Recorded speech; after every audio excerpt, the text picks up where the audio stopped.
Tata power रे चाकिर कराई देबार लोभ देखाई लक्षाधिक टंका लुटि नहीं चंपट मारिला दलाल।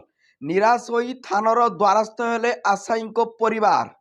बालेश्वर जिला बस्ता थाना बसंतपुर ग्रामर गीताराणी देंको पुओ ठारू टाटा पावर रे चाकिर कराई देबार लोभ देखाई नीलगिरी थाना राजबरमपुर अंचल धरमपुर ग्रामर संजीव कुमार बेहेरा गत वर्ष मार्च मासरे 1 लाख टंका देवाकू पड़िबो कही अग्रिम बाबदकू 60,000 टंका हड़प करिथिला।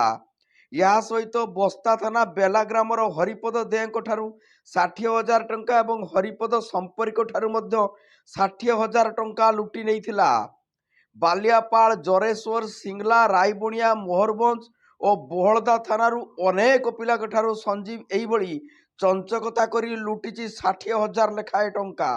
मात्र चाकिरी न होबारु संजीवी को घर को जाई किंबा फोन कले नाली आखि देखाउथिबा अभियोग करिसंती गरीब परिवार लोके। गहना बंधा पकाई धार करज करी पैसा देइथिबारु लोकंको पैसा सुझिबा पई एबे एही चाकिरी आशायी युवक माने बाहर राज्य को दादन खटिया पई जाइछंती।